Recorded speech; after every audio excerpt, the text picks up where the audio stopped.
Hello everyone, welcome to an episode of my Minecraft GuildRock Survival series. My name is Joe Buffalo and I help gamers who play Minecraft Bedrock overcome challenges in the game by teaching you how to play the game in a simplified way. Today, I've got something truly special to show you, a mega build that has taken me countless hours, dedication, and a lot of patience. But before I dive into the details of this colossal project, I want to talk a little bit about what was the inspiration behind building such a mega structure. First, every great build starts with an inspiration, and my inspiration was from many videos watched on YouTube, seeing different gamers go through and build every biome over, and then having other gamers take every mob and collect every mob inside of a structure. What I decided to do was combine them both, and in order to combine both of them that way, I had to come up with a structure that would house both large projects. Not only would it be challenging to combine both the biome builds and obtaining every single mob in the game, but to build this structure underwater and having to drain all the water outside of the structure before you can start building the biomes and bringing in the mobs. So that was the challenge I put ahead of myself.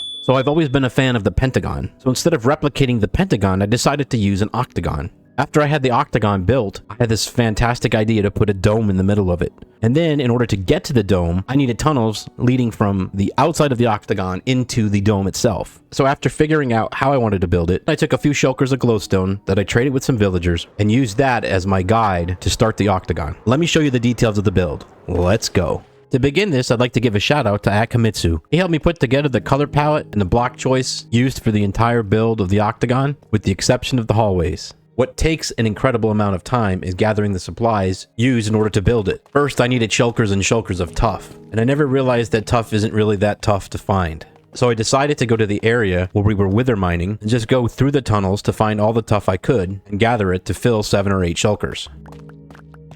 Now I needed a whole bunch of bone meal and moss blocks. We have this moss farm built by Hawken. However, you do have to spend many hours just sitting here in this room, AFKing, to get the required amount of supplies that you need. Now I needed cobblestone to make the mossy cobblestone. However, we didn't have any cobblestone, but we had a whole bunch of stone. So what I did was I took my fortune pickaxe and started lining up rows and rows of stone, and I converted that over to cobblestone as I needed it. Next, I needed some green terracotta. Well, I already had green dye from a cactus farm that Hawken built. I just needed the terracotta. So off to my first Badlands and start digging out shulkers and shulkers of terracotta. Now I needed sea lanterns. And the best way to get the sea lanterns is from our guardian farm. Not only can I get sea lanterns here, I also get a whole boatload of XP. I get to repair my tools, and I get unlimited Pescado pesos. Now I'm going to need some sponges. Akamitsu and myself raided a few of these ocean monuments to obtain almost 2 stacks of sponges. I'm going to need a whole bunch of gravel, and fortunately the entire ocean floor is covered in gravel. Next, I'm going to need glass. In order to get the glass, I'll just trade with some villagers. Finally, I'm going to need some black dye. Hawken has built us a great squid farm that produces a whole bunch of black ink for us. Now, let me show you how I built it.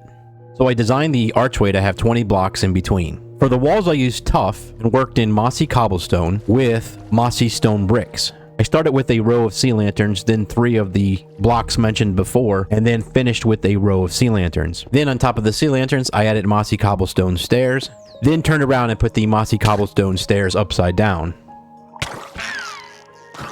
Then followed a row of moss block, then another set of stairs upside down, then mossy cobblestone slabs on top, then a row of light gray glass, then upside down stairs, slabs, glass, then upside down stairs, slabs, glass, and just repeat this until you meet.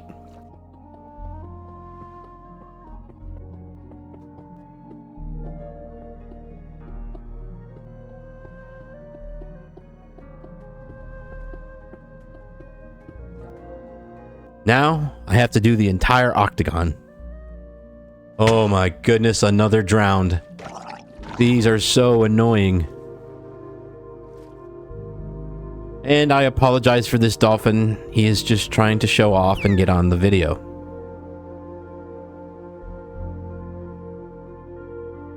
Finally, the last row of glass blocks.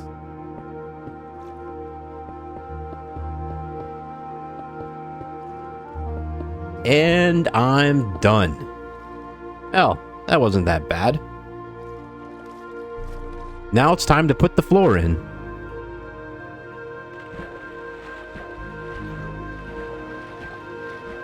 For the floor, I just used stone slabs. Now that this is completed, time to make a temporary entrance exit using ladders and gravel.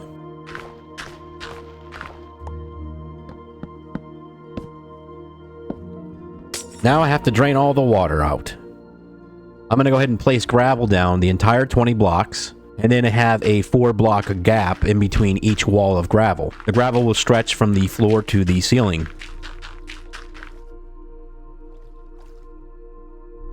Now that these walls are built, I'm going to use the sponges to drain the water out of these small rooms.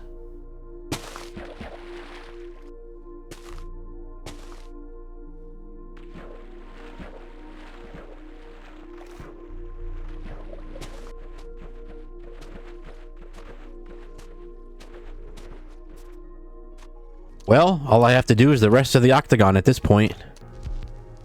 I'll be right back. One quick way to get the sponges dried is to go to the nether, place them down in the nether, and get yourself a hoe with an efficiency 5 enchantment to gather it as quickly as possible. Alright, all the water is drained. Let me fly around this once just to show you how big this really is.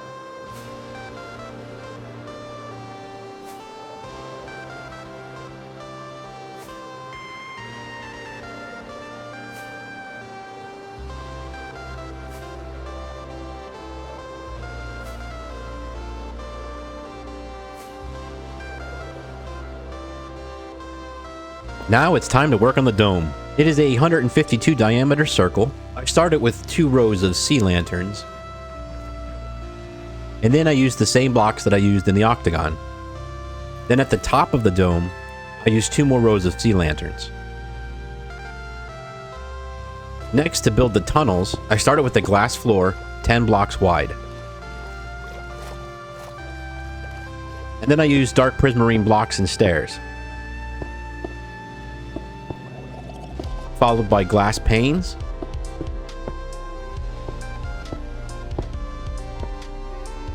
and then sea lanterns.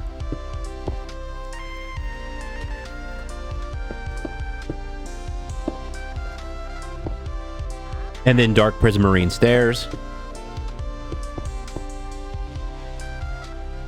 And then go from behind upside down stairs. And then I used slime blocks.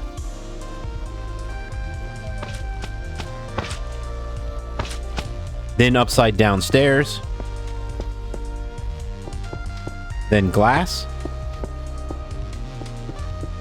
Then upside down stairs. Dark prismarine slabs.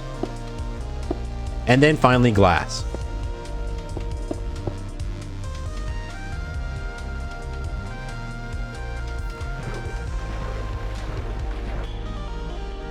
Now to complete this, I have to drain the water out the same way we did with the octagon using gravel and sponges. I'm going to place tunnels surrounding the dome north, south, east, and west.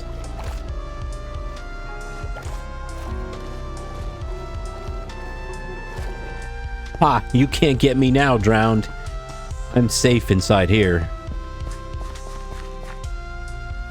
I have to fix the entrance to this. There, that looks much better. Now to go place the floor in the dome. Again, I'm just going to use stone slabs for temporary purposes.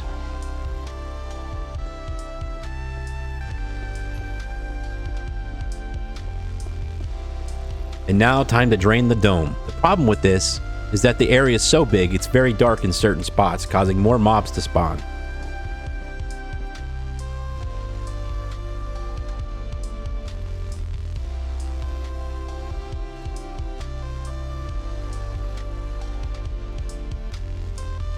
Okay, all completed. All the water is drained in the dome, in the octagon, and in the tunnels. Let's go take a look.